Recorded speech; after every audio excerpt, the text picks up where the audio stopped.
عہدہ اور منصب یہ امانت ہے، عہدہ اور منصب یہ امانت ہے، ذمہ داریاں یہ امانت ہے۔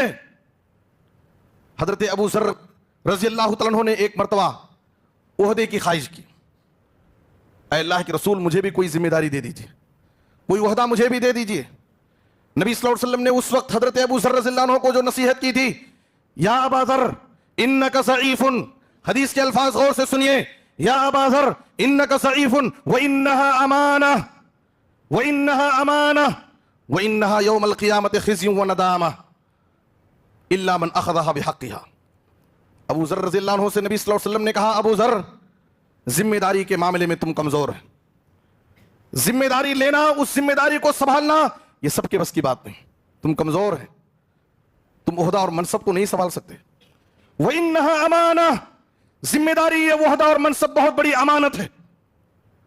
وَإِنَّهَا يَوْمَ الْقِيَامَةِ خِزْيٌ وَنَدَامَةٌ، اور قیامت کی دن یہ ذمہ داری، یہ عہدہ اور منصب باعث ذلت اور رسوائی اور ندامت اور شرمندگی ہو، اللہ کہ کوئی شخص ذمہ داری لے کر کے اس کا حق ادا کرے۔ میرے بزرگوں اور دوستوں، آج جمعیتوں میں، مسجدوں اور مدرسوں میں عہدے کے نام پر جو لڑائیاں، جو جوڑ توڑ ہم دیکھتے ہیں، جو دنیا کی سیاست ہمیں نظر آتی ہے، جو رساکشی ہوتی ہے، جو گندی سیاست کھیلی جاتی ہے، انتخابات کے موقعوں پر اگر لوگوں کو یہ بات معلوم ہو جائے کہ یہ عہدہ اور منصب امانت ہے، کبھی بھی یہ لڑائی نہیں ہوگی، کبھی یہ لڑائی نہیں ہوگی۔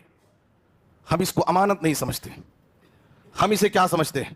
یہ ہماری عزت، یہ ہماری شان و شوکت کا ایک ذریعہ ہے۔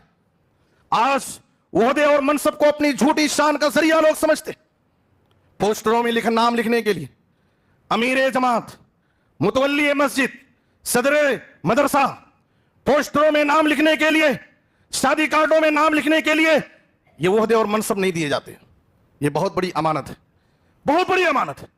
حضرت عمر رضی اللہ تعالیٰ عنہ جیسے خلیفہ، جن کی شاندار خلافت کی دنیا والے گواہی دیتے ہیں، میرے بزرگوں اور دوستوں، وہ اس ذمہ داری سے ڈرتے تھے، کانپتے تھے۔ اس لیے عہدہ اور منصب امانت ہے، ہمیں اس کو امانت سمجھنا چاہیے۔ نبی صلی اللہ علیہ وسلم نے کہا تھا، جب امانت کو ضائع کر دی جائے گی تو قیامت کا انتظار کرنا، جب ذمہ داریاں نااہلوں کو دی جائیں گی تو سمجھیے کہ قیامت قریب ہے۔ اللہ ہم سب کو امانت کا مفہوم سمجھنے کی توفیق عطا فرمائے۔ اے اللہ، امانت کی بہت ساری شکلیں ہیں۔ اولاد والدین کے پاس امانت ہے، ملازمت کاروبار ہم کرتے ہیں، یہ ملازمت بہت بڑی امانت ہے۔ لوگوں کا ہمارے پاس حق ہے، اس حق کو ادا کرنا یہ امانت ہے۔ اللہ ہمیں ساری امانتوں کی حفاظت کی توفیق عطا فرمائے، امانت میں خیانت سے بچائے۔